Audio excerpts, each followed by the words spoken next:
Aabot sa 10 mula sa 22 bar sa lungsod ng Tuguegarao ang natuklasang walang kaukulang mga dokumento sa pag-ooperate ng negosyo, habang dalawa naman dito ang nahuling nagpapasok ng mga menor de edad na customers sa gabi. Ito ay matapos maglunsad ng surprise inspection ang binuong monitoring and enforcement team ng Business Permit and Licensing Office ng Tuguegarao na kinabibilangan ng mga kawani ng pambansang pulisya, City Social Welfare and Development, City Health Office, Bureau of Fire Protection at ng City Engineering Office. Ayon kay Attorney Roderick Ikin, Assistant City Legal Officer ng lungsod, matapos matuklasan ang mga paglabag ay binigyan ng ang mga establishmento ng 2 linggong palugit upang makapagsumiti ng kaukulang mga dokumento upang payagan ay pagpatuloy ang kanilang operasyon. Punto niya, kabilang din sa mahigpit na binabantayan ay ang usapin ng prostitusyon dahil sa ilalim ng batas ay hindi pinapayagan ang operasyon ng prostitusyon kaya't ito ay mahigpit na pinagpatupad sa lungsod. Inihayag ni Attorney Ikin na may ilang ulat o sumbong kasi ang natatanggap ng mga otoridad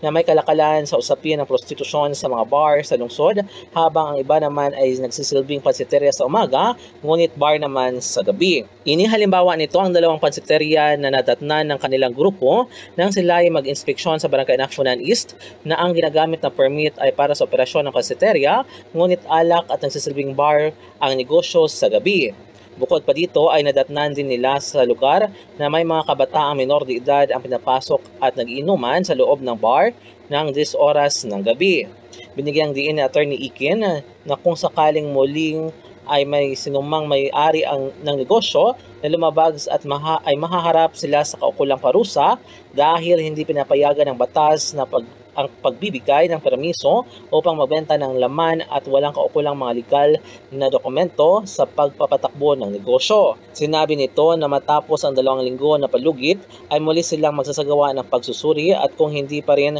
nakasusunod at tumalima ang mga negosyante ay ipapasara ang kanilang mga negosyo. Mula dito sa Cagayan, MJ de la Cruz para sa Radyo Alternatibo, Balita Nationwide.